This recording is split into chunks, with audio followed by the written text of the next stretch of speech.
Entrando em contato com o atendimento ao cliente... Para muitas pessoas é um jeito fácil de arruinar um bom dia, mas na Zendesk nós deixamos a experiência do cliente melhor. Melhor para sua avó, melhor para o seu vendedor preferido de flores, melhor para o cara do apartamento 3A, melhor para você, melhor para todos. Porque enquanto alguns dizem que o cliente sempre tem razão, nós dizemos que o cliente é sempre humano. E como seres humanos, queremos fazer algo melhor para todos nós. Zendesk, experiência do cliente com IA desenvolvida para humanos. The Elder Wand, the Resurrection Stone, the Cloak of Invisibility. Together they make the Deathly Hallows. Together they make one Master of Death. The last will and testament of Albus Percival Wulfric Brian Dumbledore. Do not pity the dead, Harry. Pity the living. And above all those who live without love. Hey everyone, welcome to Hogwarts, a podcast. Hey everyone, welcome to another episode of Hogwarts, a podcast. We are covering Chapter 6, The Ghoul in Pajamas. Pajamas? Pajamas? Pajamas. To each their own. Elizabeth is with us. Hi everyone. And we have one of our longer chapters that we've had in a second. Yeah, fun title though. It's a fun title. This chapter is an interesting one. It's definitely a downturn in the amount of action in the chapter. Well, yeah. we say that as readers. Harry, Ron, and Hermione are run through the ringer quite a bit in this chapter. Yeah. Just in a different way. They're not being chased by Death Eaters as they do it. But we do get a glimpse of what life at the Burrow is like pre-wedding. So, obviously, the Order has moved their headquarters now to the Burrow. So, we get that. We get the trio reuniting, truthfully, actually able to sit down and talk with each other for a little bit. Which takes a while. Because, again, Molly is trying to keep them very, very busy for multiple reasons. And then we also get the arrival of Fleur's family for the wedding. Mm-hmm. So we will talk about all of those things, but we'll start out with, obviously, Harry feeling very, very anxious to get on the hunt for horcruxes. Yes, because the trace does not get removed until his 17th birthday, which means he has 4 days that he has to wait. 4 days, and then the 5th day is the wedding. Yeah, so Ron's like, you can't leave on the wedding, and Harry's like, excuse me, do they not realize how important this is? And he's like, actually, no, they don't. I haven't told them that you want to go off on this mission. But they're trying. They're trying. The Order keeps sending waves of individuals, Kingsley and Lupin and Arthur, to try to be like, where are you guys thinking that you're going? What are you doing? And Ron, I think very slyly, very cleverly, has just been like, look, Dumbledore just told us not to tell anyone. Mm-hmm. And usually that makes everybody kind of be quiet about it. And they're like, oh, okay, if that was Dumbledore's orders, then we will follow Dumbledore's orders. Mm-hmm. Molly, however... she reacts like any parent. Why are you dropping out of school? Well, she has a very parental approach to this, but she does not drop it as easily as the other Order members do. No. So she isolates Harry at one point and tries to use, as you said, the concerned parent approach of why are you guys leaving school? Why are you abandoning your education? Well, even the excuse of Dumbledore said that this is what he wants us to do doesn't work, because she's like, surely you misunderstood what Dumbledore said. Clearly he was just telling you so that you would also tell us and we could help you. He's like, no, Mrs. Weasley, this is a me thing. I have to do this. Her argument is fairly logical in that he has the whole Order of the Phoenix available at his disposal, mm-hmm. all of whom are accomplished, intelligent, mm-hmm. very capable witches and wizards. Mm-hmm. Why in the world would he put the stake of everything on 3 teenagers? I still feel, though, if Harry had brought up the horcruxes right now and actually let them know, this is what Voldemort has done, this is how he's able to survive past, normal human lengths and stuff, I feel like they would see that as such dark magic that they would put even more restrictions on him just to keep him safe. And it'd be like, you're doing exactly what Dumbledore didn't want to happen. I can't go out and find these horcruxes and destroy them. Here's the one thing I will give Dumbledore credit on as far as this strategy of keeping it so isolated. You run the risk, if he tells the whole order about this, you run the risk of having too many cooks in the kitchen. Yes. Especially when there's not one definitive leader. Yeah. So with Albus gone, that leadership now gets dispersed. I think they talk about it, and we'll get to it in a little bit. Why the Burrow is now the Order of the Phoenix headquarters is because Albus was the secret keeper for Grimmauld Place, and with the secret keeper gone, that now goes to the 20 or so individuals that also know the location. Right. Which dilutes the strength of the charm. By a significant amount. So they're unsure of just exactly how safe Grimmauld Place is at the moment. Right. So that is just a little micro moment that shows you a leaderless order is a weaker order. Right. So, and you just lost Moody, who would be that second notch down. So the idea of just telling everybody about these horcruxes and about the general game plan, even if you keep it super, super vague and not detail-oriented at all, you run the risk of literally getting pelted with suggestions or ideas or just whatever. Like the reaction, like, I mean, Harry was venting to Ginny while they were, I think, in the kitchen or something, doing some chore that Mrs. Weasley had assigned to them. And he was like, oh, what does she think is going to happen? Someone else might go kill off Voldemort while she's holding us here. And Ginny looked pale, and she was like, wait, is that what you guys are trying to do? Like, go kill Voldemort? And he's like, I was joking. Yeah, joking. Don't pay attention to me. Like, clearly even just a little tiny bit of that plan getting out is just like, people care about Harry. They don't want him to die, so they don't want to. People care about Harry for a variety of reasons. Ginny cares for him on a more deeper emotional level. Others care about Harry on, let's be very real about this, a very surface level of like, well, if Voldemort has targeted you, you must be a threat to him. We need you to be a threat to him. But then also on Molly's level, I mean, we've seen with her Bogart before that dead Harry is one of her fears. So It's like there's the parental caring too. We'll move on because there's still a lot to talk about. We note that the Daily Prophet is abnormally quiet on all of the events happening, especially Moody's death specifically. Yeah, no mentions of that. And the Ministry of Magic, Harry notes, isn't it a little odd that they haven't taken me in for a trial considering all of the underage magic I used to get out of Privet Drive? I love that comment. It fills a hole. It fills a plot hole. It does fill the plot hole, but it's also funny to be, from Harry's perspective, to be like, look, all these times I got in trouble because somebody else was doing magic around me, or I had to protect myself, and I almost got expelled, and they gave me all this stress, and now they're just like, meh, whatever. So Harry blames them for not telling the truth. Neither the Ministry of Magic or the Prophet, who are linked, let's just say that. Ron complains that no one at the Ministry of Magic will dare to stand up in this whole situation. And I like Mr. Weasley's, I like Arthur's response. It's like, boys, people are terrified. Right. And not just for themselves. They're terrified for their family, for their children, for their loved ones, for their friends. Their neighbors, anybody. I mean, I think we as readers get caught up in the whole, well, what should you do?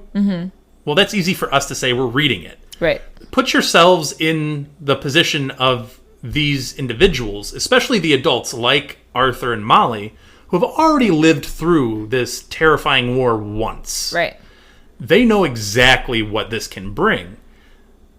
They're terrified. Like, literally, the definition of the word. I mean, like, war in general would be terrifying, but there's the magical aspect of this of people can be under control without you realizing it. You could have someone taking Polyjuice Potion and pretending to be, you know, your loved ones, or they could kidnap you and take you to some magical place super far away and you have no idea where you are. Like, there's lots of things they can do that in a Muggle war would not be possible. Arthur references the Muggle Studies teacher at Hogwarts, whom he thinks did not resign. Yeah. He thinks that the teacher's disappearance is a little bit more nefarious. Mm-hmm. He also makes a reference to Rufus, saying that Rufus is usually shut up in his office all day, every day. Yeah, he hopes he's making some kind of plan. And I think this is meant to... At least I get I don't know how you feel about this, but when Arthur mentions this bit of information, I get the sense that they're almost putting you against Rufus. Like, oh, he's just shut up in his office all day. He doesn't know what's going on. I would counter that he knows exactly what's going on, and the only way he can keep himself safe is by shutting himself in his office all day and keeping himself protected. I didn't take it either of those ways, honestly.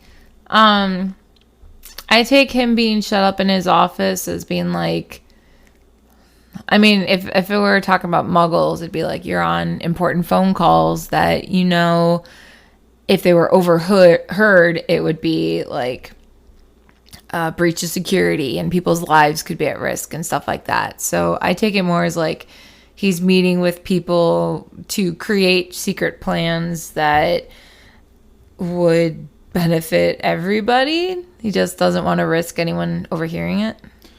Yeah, I think everybody knows at this point that the Ministry has been infiltrated. I think even Rufus would have to... Yeah.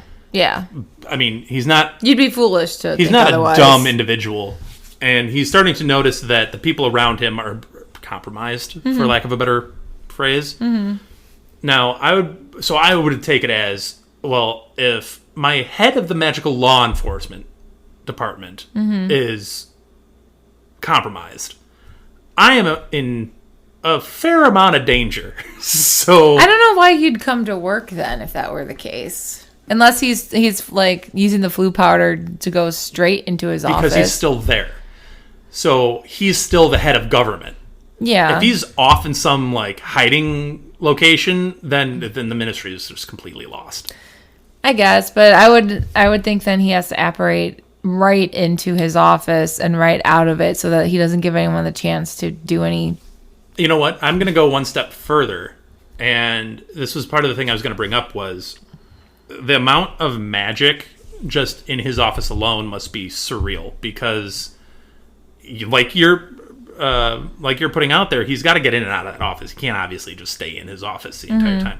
So he's got to figure out a safe, inconspicuous way to get out because he doesn't necessarily want spies in his own ministry being like, oh, the minister's out of his office, oh, right. This, oh, that.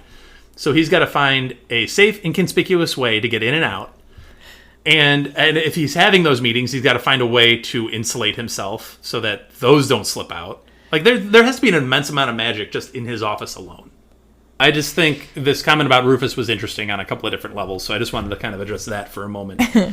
So we eventually do get the trio reuniting in this chapter, where they steal a couple of moments in Ron and Harry's bedroom because Molly forgot that her instructions to Hermione were actually old instructions, and they'd already actually changed the sheets. Yeah, changed the sheets, and then Harry was supposed to go help out in the chicken coop, which really just ended up Arthur being like, hey, look at this motorbike that I have. The pieces of it, they were Sirius's. Don't tell Molly I'm messing with it. Yeah, Ted Tonks ended up sending the remnants of the motorbike back to Arthur. Mm-hmm. Yeah. And Ron had a mini temper tantrum because he was supposed to clean his room. This child is 17 years old, and he's having a temper tantrum about cleaning his room. It's a fair point in that how many people are going to be like traipsing through his room during a wedding? Yeah, but still, let's make your mother happy. Clean your room. Whatever. Well, that's essentially what Arthur says. Is like, don't talk to your mother like that. Go do it. Yeah. But anyway, they end up first discussing Mad-Eye and his death. As much as Ron would love to believe that Mad-Eye is still somehow alive, Harry and Hermione keep shooting down all of the potential options that he throws out there. And Hermione even went up to me. I thought they were like maybe a couple 100 feet up. She says they were 1,000 feet up. Yeah. And that's a first-person account, so I will trust Hermione on that. Yeah. 1,000 feet up is a long way. Long drop. Yeah. I do like this little moment, though, where Hermione obviously gets visibly upset. She starts to cry. And it was a comment that Harry had made. I don't even remember what comment it was. But Ron, like, jumped up off the bed and, like, ran over to her to comfort her. And he put his arm around her shoulder. And he pulls this, like, dirty rag out of his pocket and cleans it off real fast with magic. And he's looking really pleased with himself at how well he comforted her. Like, oh, good job, Ron. What Hermione is doing in this room at the moment is sorting through books. Yes. Some of which are Harry's, which Harry notes is like, wait, those are mine.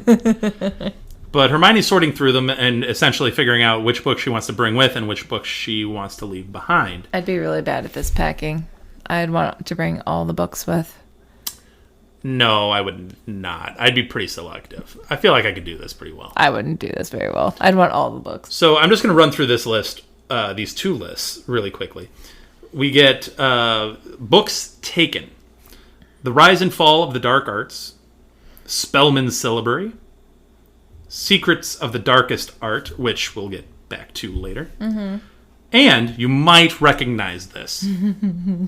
Hogwarts, A History. I love the fact that she wants to bring it with because she's like, I'd feel weird without it. Wouldn't we all? Yeah. I mean, come on. You got to have Hogwarts, A History with you. And you should also have Hogwarts, a podcast with you on every long drive.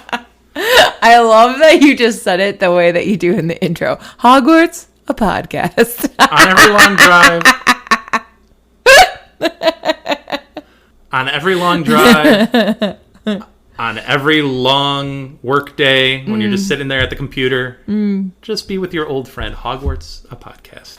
No, but we obviously loved the Hogwarts, a History mention. We always do. It is the namesake for this podcast, so we always appreciate the mention. Books that she chooses to leave behind are Numerology and Grammatica, Travels with Trolls, and Defensive Magical Theory, which she immediately tosses into a bin. That's the book that Umbridge assigned. Right, don't bring anything Umbridge gave you. Honestly, I think the surprise here is that it hadn't been thrown away long before this moment. She went all of her sixth year with it. Why did it last that long? Because it's a book. You can't just toss it. How unsatisfying to just throw it in the bin. Use this as a bonfire at the Burrow. Like, rip out page by page and tell, terrible jokes about Umbridge or something. She wouldn't be able to do that to a book. I'm sure Ron and Harry would love to. I'm sure they already did, but, Unbelievable. Anyway.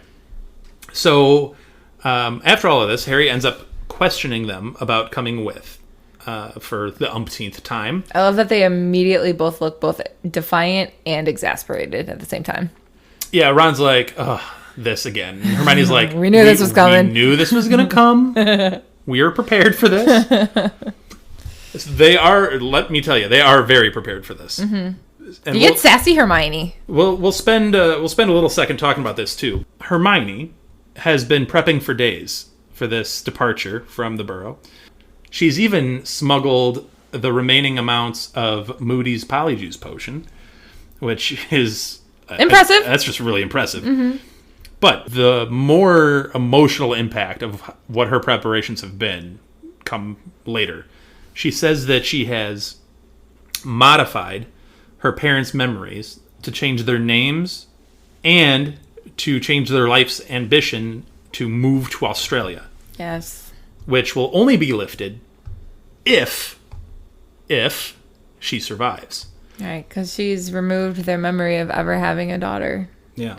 Which is such an intense thing to have to do to your parents, all in the name of protecting them. For those trivia people out there, their names are now Wendell and Monica Wilkins. I wonder how she settled on that name. Just random probably. Because she's a Muggle-born, she probably went through a phone book and just No, but it's a really heart-wrenching thing. It's very hard. And I could not imagine. It's almost like walking up to your parents, who are still of a very relatively young age, mm-hmm. and giving them dementia. Mm-hmm. Like, you're literally causing them to forget you and mm-hmm. forget you ever even existed. And you're moving them not just to another city, not just to another country. You're moving them all the way around the world. Yeah, they're going to Australia. Yeah. And she says they've done it, by the way. They're gone. Yeah.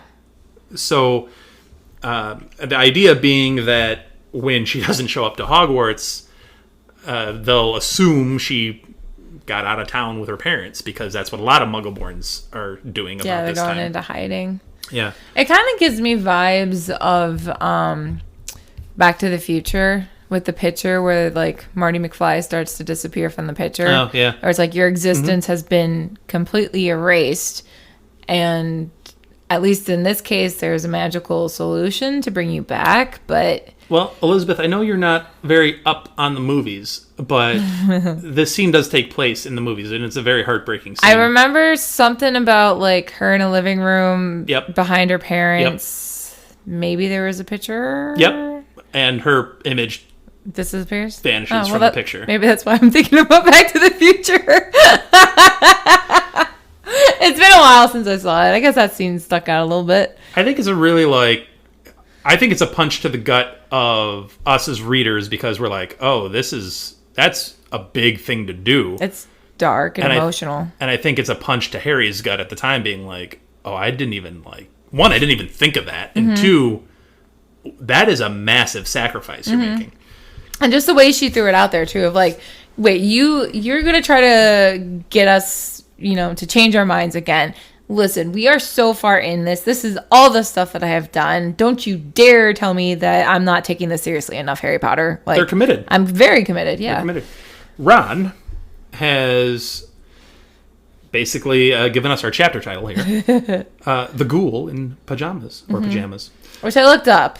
A ghoul is a magical creature, obviously, that resembles an ogre. It said they had buck teeth.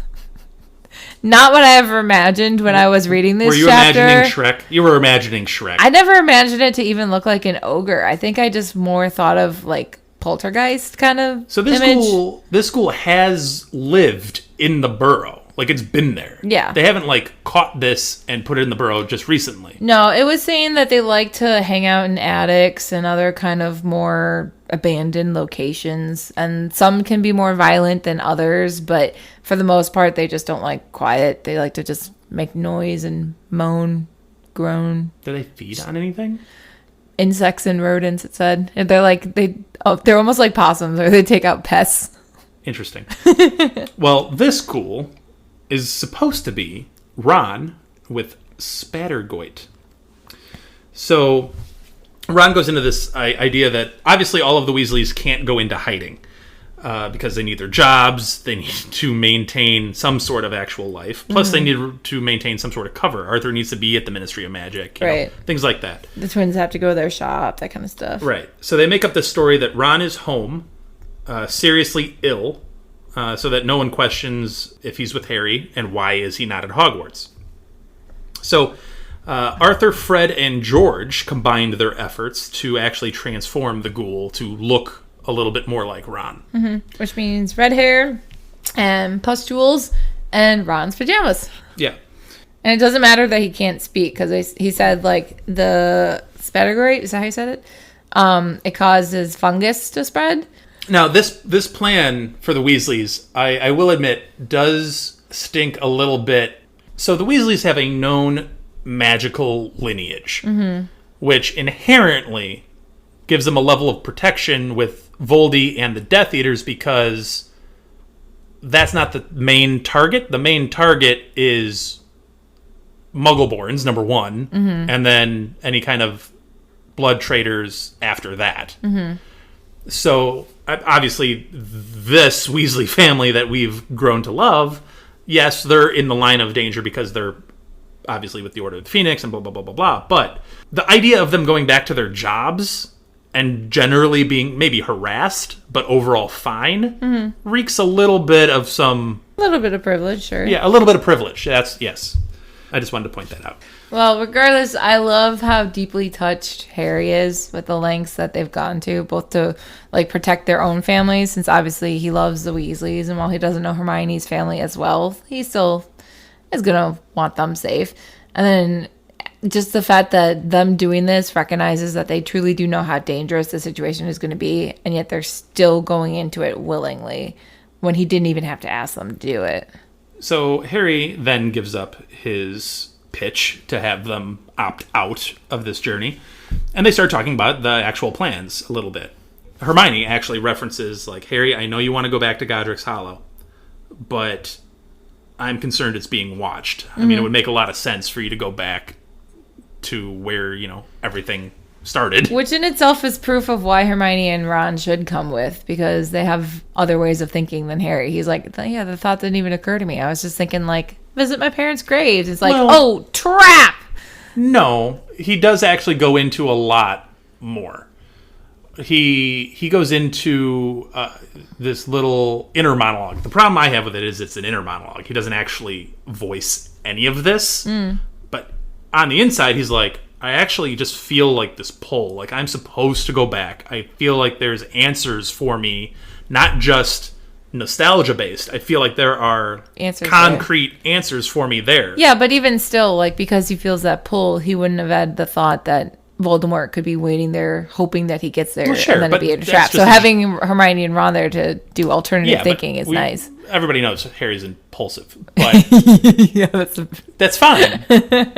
But just because Harry's impulsive doesn't mean he's wrong all the time either. No. But it is good to have Hermione to ground him. I just wish he had voiced that. Because right now Hermione thinks it's solely nostalgia based, and she's like, well, we can discard that. Like, there's more important things to do. But he never voices the deeper reasons why he wants to go, and I think that's a mistake. But you could also argue from Hermione's perspective of, like, if it's that strong of a gut feeling, don't you think Voldemort would also have that strong of a gut feeling that you would go? I think Hermione is putting all of it on a flippant reason, and him just being impulsive.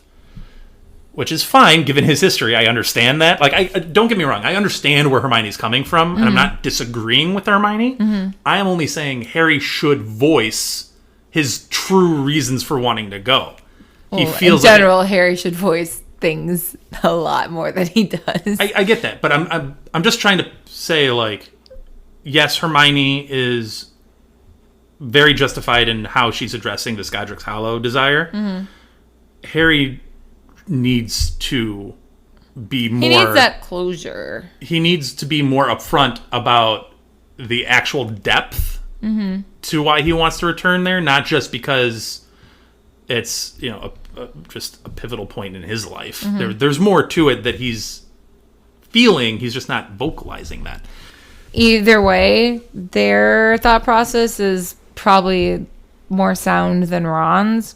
Ron said maybe RAB destroyed the locket and we can just kind of like hope that it's been, taken out. And Hermione's like, even if it has been, we still need to find evidence of that. We can't just trust that he destroyed it, because that's putting a lot of trust into an unknown.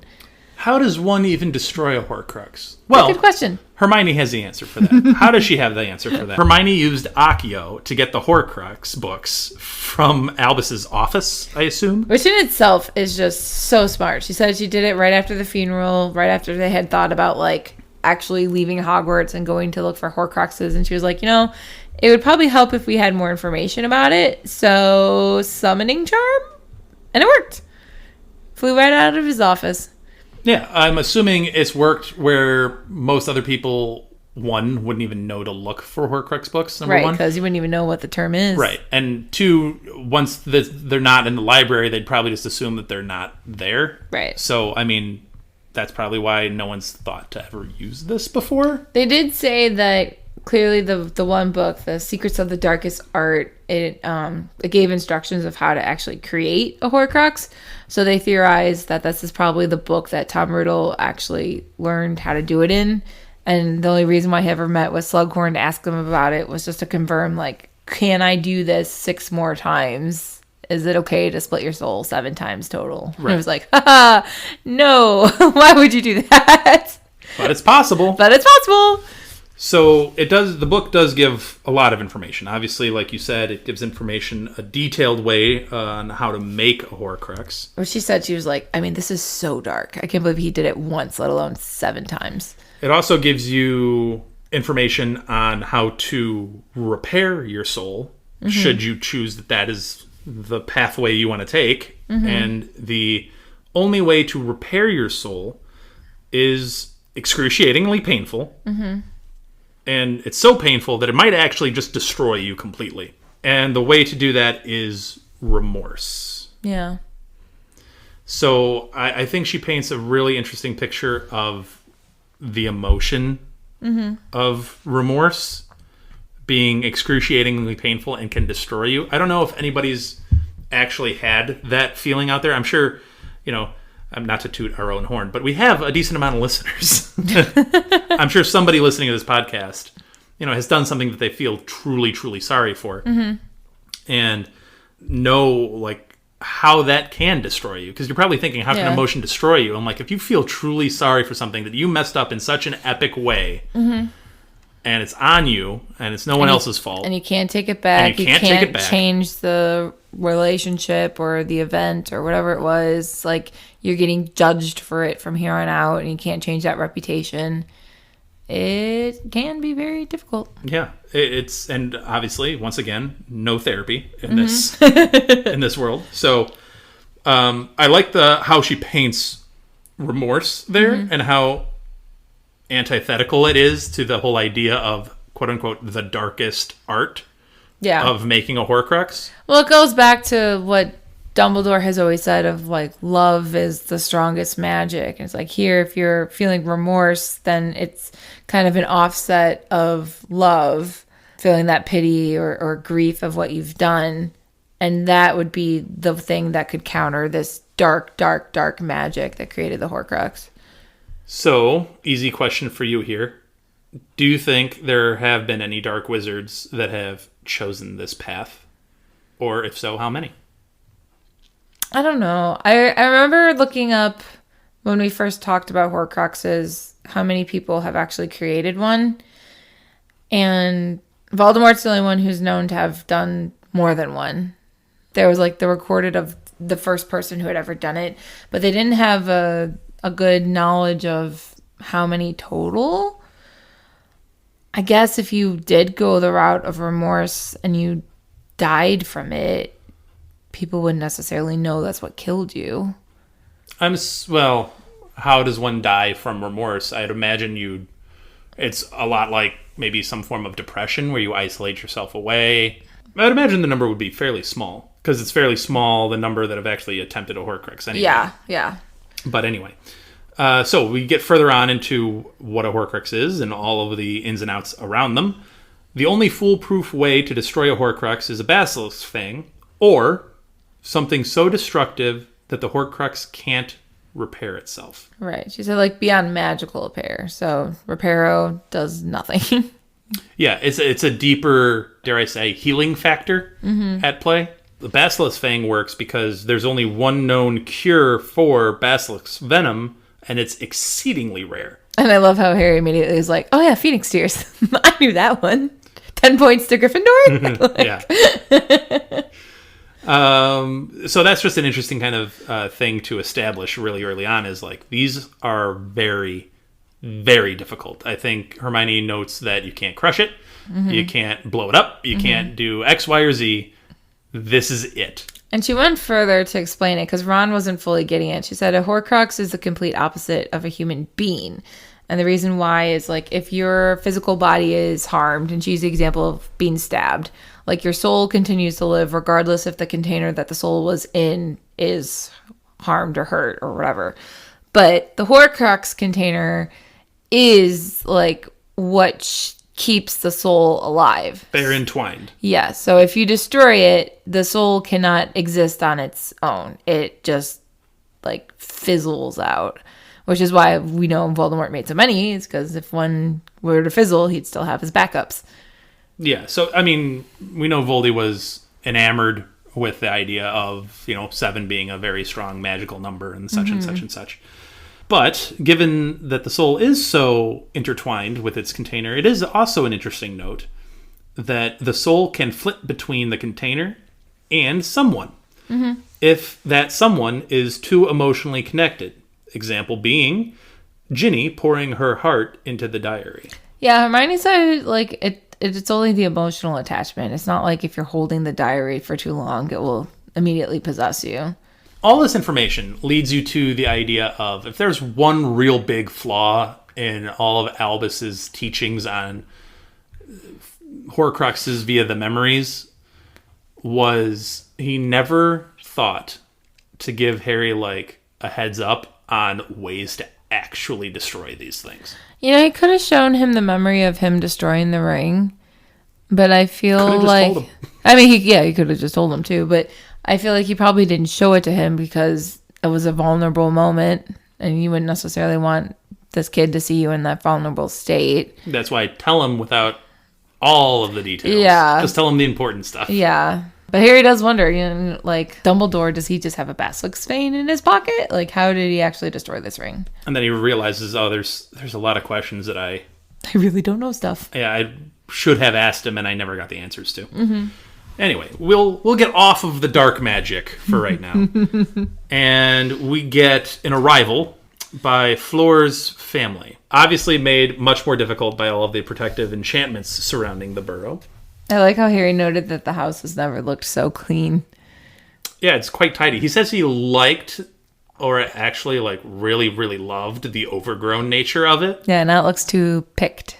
Yeah, although he did note that the unnatural wave, because there's no wind, because it's in like a protective enchantment. Yeah. But like the grass is just like waving. Yeah, like they gave it like the butterfly bushes are just like blowing nicely in the breeze. The grass is just like blowing in the wind, and he's like, actually, that is quite appealing. Yeah. So yeah, they have cleaned this place up quite a bit.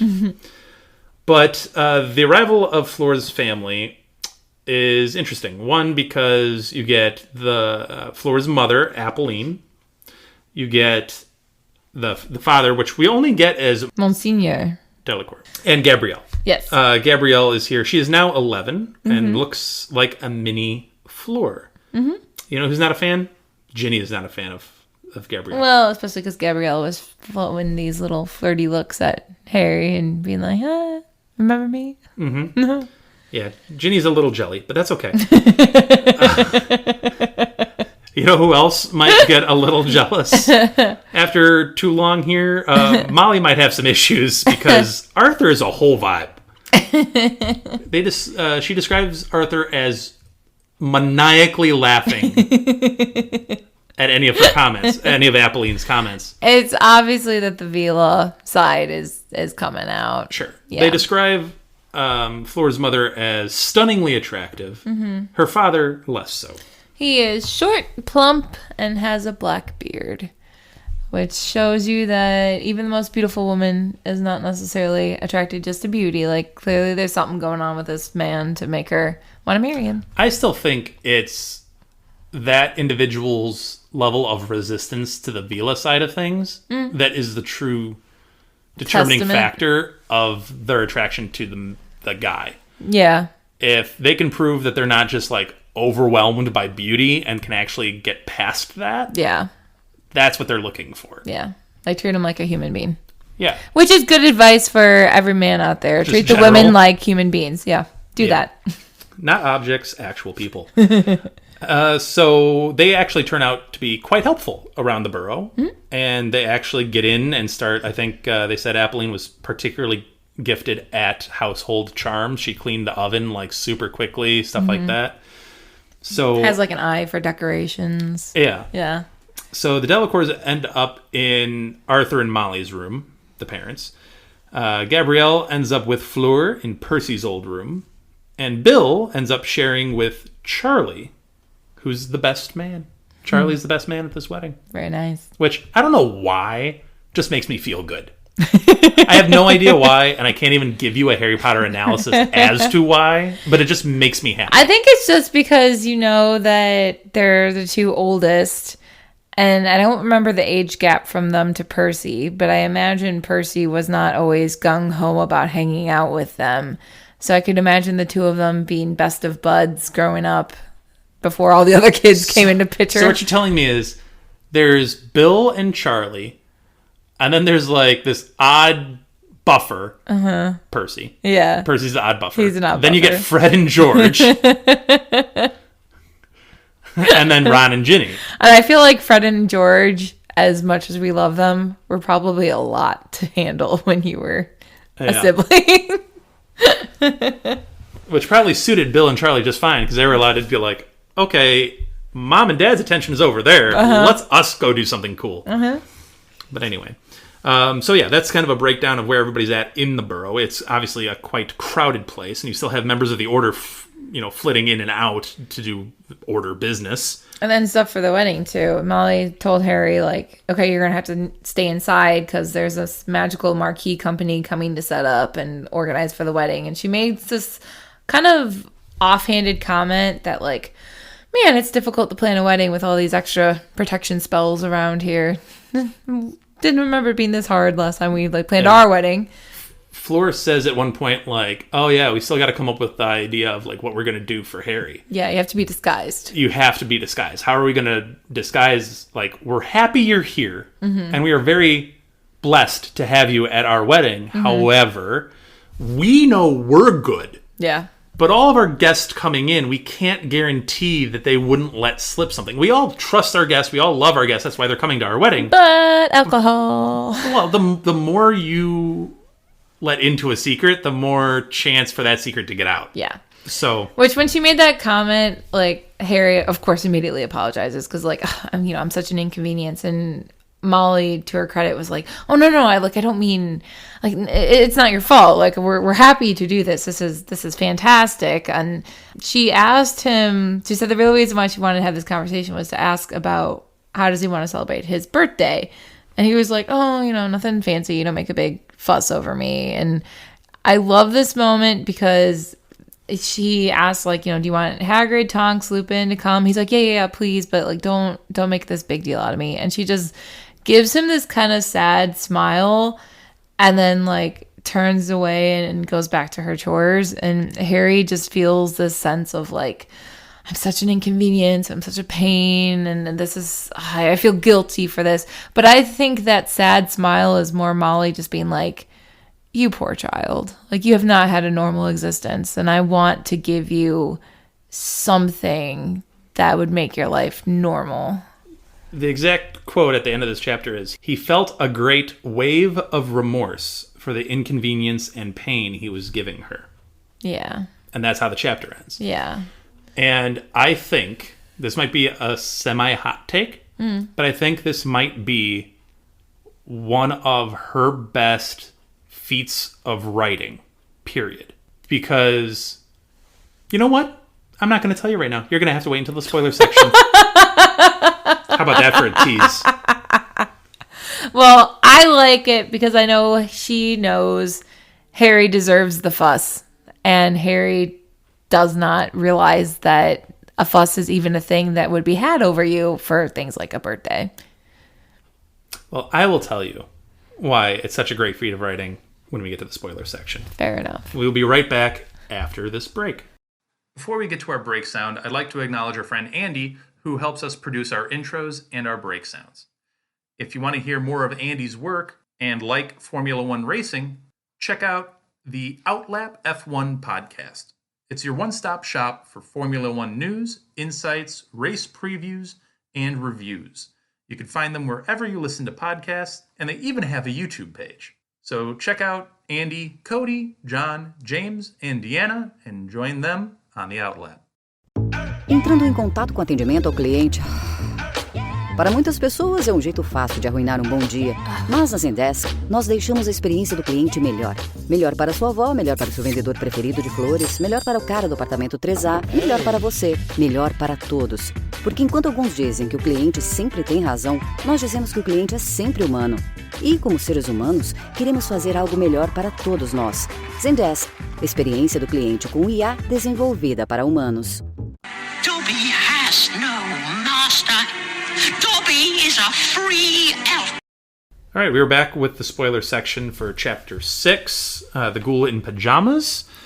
And so I left off the non-spoiler with that idea of remorse in this chapter and how it's some of her best writing. And I say that because she sets you up so well with remorse being attached to the dark arts, but in this antithetical way where it's like the darkest wizards can't possibly deal with it. It's so excruciating to feel this remorse over something that you've done. It's so it can end you. Like this feeling of remorse, right? And tying it to the darkest art and all of that. And then she ends the chapter with looping back to remorse, but Harry is so flippant about it. He's like, I feel so bad. This overwhelming wave of remorse hits because I'm causing someone else a little bit of pain, a little bit of inconvenience. Yeah. I'm disturbing her life, and I am remorseful over that. It's a subtle, because honestly, it's so subtle that this is literally the first time that I've ever thought of this reading this chapter. But it's such a subtle way to drive a firm, solid stake between Voldy, who's created these horcruxes, 7 of them, 8 of them, because we're in the spoiler section. Yeah. And Harry. Yeah. And it's that wedge that's between them that's so completely different. And she lays it out there for you in this chapter, but she does it in such a subtle way, and she loops back to the idea of remorse. I just found it as a beautiful writing technique. Well, then it reinforces the comments Dumbledore has made in the past of, Harry, your special power that the prophecy predicts is your ability to love. Even though you've gone through literally all of these things in your life, so much trauma, so much pain, so much darkness, and you still can feel, and not only feel, but feel love. Like, that is a tremendous amount of power. We all know how I feel about that idea. Yeah. Which is not great. However, I do believe that this real world application of it is a beautiful illustration of the meaning behind that. I think it also shows emotional growth with Harry. I mean, I feel like he probably could have felt this way as a first year too, but I think he sees it to a greater depth than he would have before, because he just realizes, I'm inconveniencing her. I've inconvenienced so many people. Everyone always puts their life out on the line for me, and it's everything to protect me. And what do I do? And I think that bubbling guilt he kind of feels inside boils into the remorse and just the desire to end this pain for everybody. Like, I have to take down Voldemort because I got to get this to stop. I just love how she sets it up with excruciating pain and can end a person. And then she ends the chapter with such a breezy, flippant, ease in, I feel really bad that they have to go through this for me. And it's just such a flippant use of remorse, but it's easy for Harry to feel that. Whereas these dark wizards that are doing these extraordinarily dark applications of magic, yeah, they'd be destroyed. They can't deal with it. Yeah. I just think it was such a low-key, subtle, great example of writing that I think gets overlooked way too often. But I digress. Let's get into actual spoilers. And I want to start with Godric's Hollow, because Godric's Hollow is a point of contention in this chapter between Harry and Hermione. And we've talked about it, as to what the context was in that conversation at that time. However, again, spoiler alert, they go to Godric's Hollow at some point. Which is so nice that they do. I love that scene when they see the house and how it's become this, memorial. Yeah, with all the graffiti on it, and it's just positive messages towards Harry. It's like a historical it's beautiful. landmark. Yeah, I really, really like it a lot. I like that scene a lot as well, both in the book and in the movie. People are going to kill me for this, but I really like just the Harry and Hermione, because at that point it's just them. Ron has ditched at this point. Yeah, and so I like Harry and Hermione having that time of just them. I feel like part of it is, this for Harry is you're seeing your parents' graves.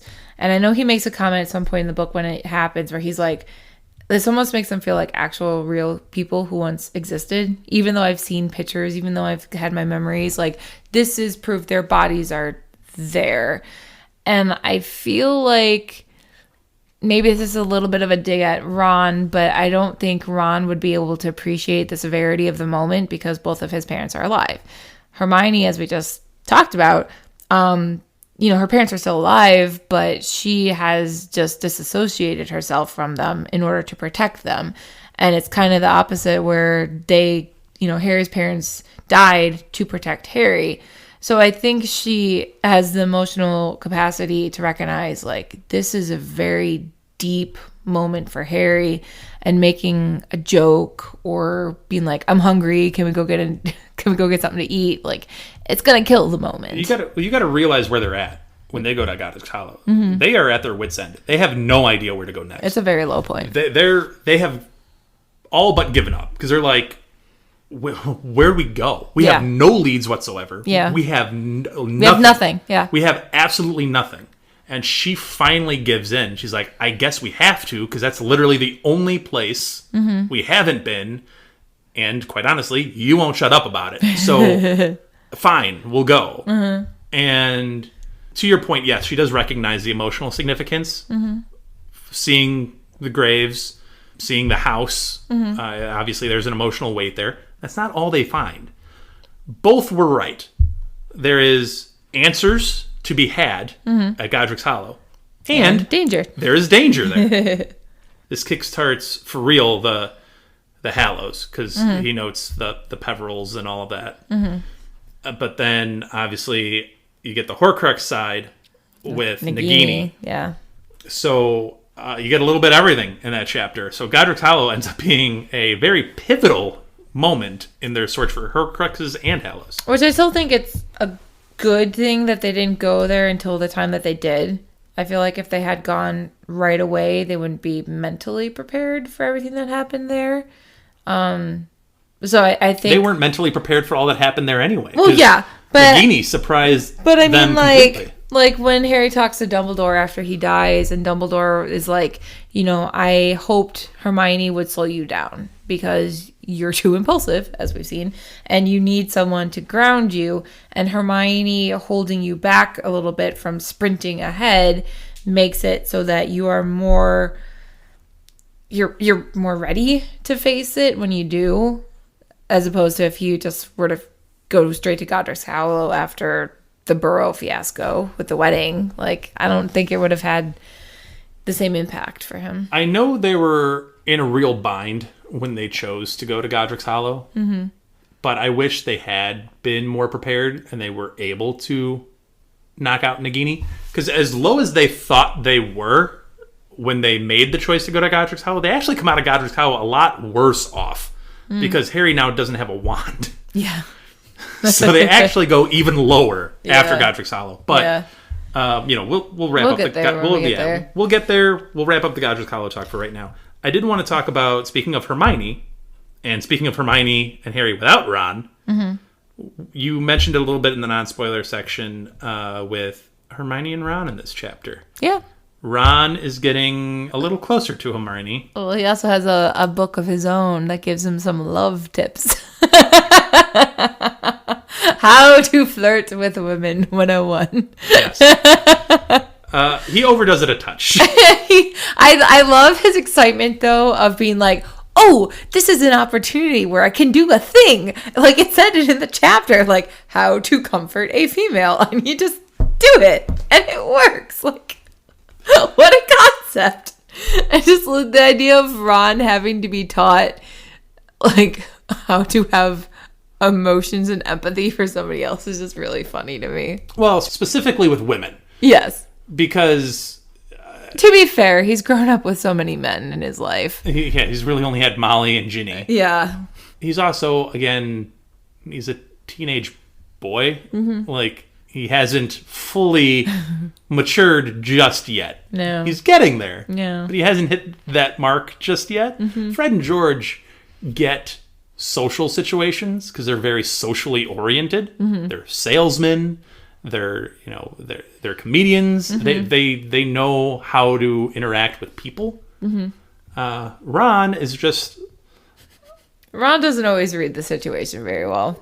Let's just be real for a second. I think when you hear Bill and Charlie, you think unobtainable because they're way older, they're way more accomplished, and they're established. Mm. Percy, again, off on his own, doing his own thing. And Fred and George are just like the popular guys. They are the most popular people. Ron, for better or for worse, and you can make this argument one way or the other, however you want to phrase it, Ron is the average teenager. He is the normal kid. Oh, that's why he was so. That's what he saw in the Mirror of Earset. It was like, I want to be the best. You want to be Charlie. As cool as them, as funny as them, as smart as them. Yeah. But for better or worse, he's the normal one, which isn't bad per se. I think it's a lot of Ron's charm that comes through that way. Yeah, he's not perfect, but he's still funny. He's still there. He's still supportive. It's very loyal to Harry. I know he's obviously Gryffindor, but is he the Hufflepuff of the group? Of the Weasley family? Oh, I don't know about the Weasley family. Do you know what I mean? I was just thinking of the group, how Hermione would be the Ravenclaw of the group. Harry's a true Gryffindor. Harry would be the true Gryffindor, but I could see, Ron the Slytherin side of him. And yeah, maybe Ron would be the Hufflepuff as a secondary house. It's an interesting thought. Oh, I think Ron is definitely a Hufflepuff as a secondary house. Without a doubt. Harry, Gryffindor, Slytherin. Yeah, and Hermione does say at some point that the hat considered putting her in Ravenclaw. Yeah. But no, I'm just thinking there's nothing wrong with it before people get all excited. There's nothing wrong. No, it's just very cute to be like, oh, Ron, look, you're learning. This is how you deal with women. No, but obviously this sets the stage for the romance, for the relationship going forward. Yeah. Speaking of Hermione, I love her packing job. And I am jealous of the purse that she has magically enhanced to hold basically like an entire storage unit worth of stuff.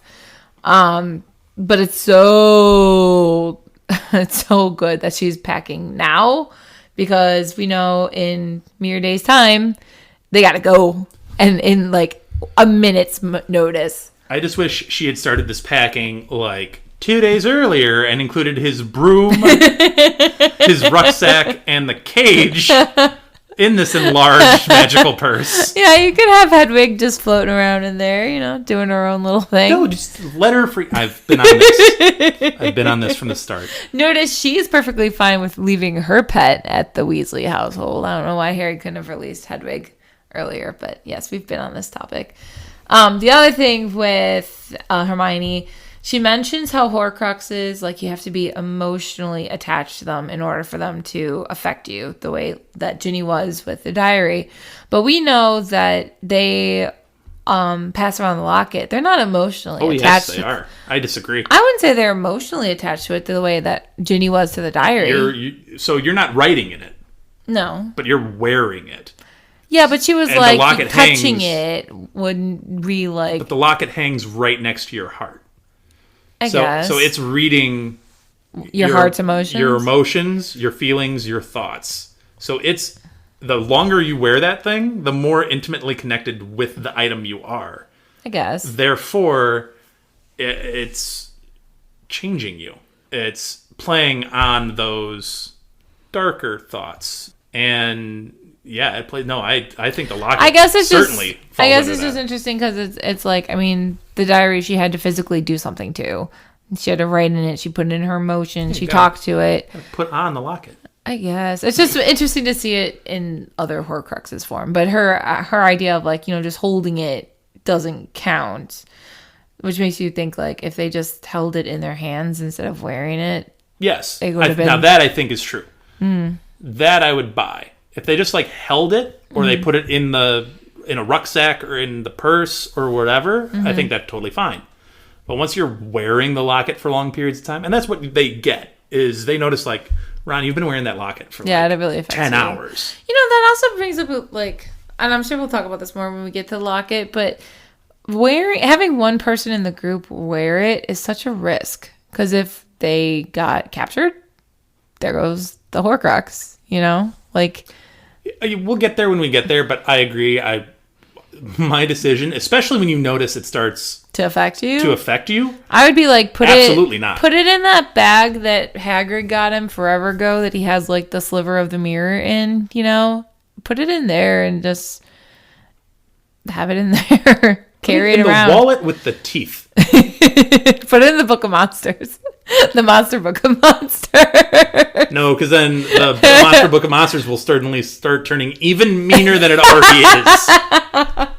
Or put it beyond magical repair. We have no idea. Do you think the book could digest put it outside of its usage? That'd be a curveball that Voldy wasn't expecting. No, I think the locket is a great example of being too connected to it. Mm-hmm. Does make you wonder how the other ones would. I what do you gotta do to affect them? So much we got more with the cup and the diadem. Yeah. I would love to know what those actually. I still do like what Jen was saying about that fan fiction she read of wearing the diadem and how that affected people. Because I do think, I mean, if it's a crown, might as well have someone put it on their head. Right? But that's an item that is intended and has a whole lure about it to put it on your head. Yeah. And the possible corruption that can come from that. It'd be so dark. Yeah, it could be crazy. Yeah. I would love to get those stories, and I'm kind of upset she didn't put them in, but here we are. Anyway, do you have anything else left for spoilers? No, I'm just ready for the wedding to occur. Oh, yeah, we got a couple of interesting chapters coming up, so we will end it here. Once again, please, if you have any comments on what we have talked about, if you have any thoughts on my remorse idea, the comments that I had about that and the theme and how she brought it back around at the end of the chapter, let us know. Comment on Twitter, comment on Instagram, comment on Spotify, comment on YouTube, because that's a new thing. Yeah. You can find Twitter, Instagram, and YouTube all by searching at HogwartsAPod. And participate in the polls that we have up on Spotify. We always love going over those as well, seeing the results that pop up. So, other than that, give us a 5-star review. Share this podcast. We really appreciate everybody tuning in and listening every week. And if you have any thoughts for what we should do after this book, please let us know. With that, we will wrap it up here. Thank you for listening, and we'll see you next week. Thank you for listening to Hogwarts, a podcast. If you like what you've heard, please click the subscribe button on your preferred podcasting app and follow us on Twitter and Instagram at HogwartsAPod.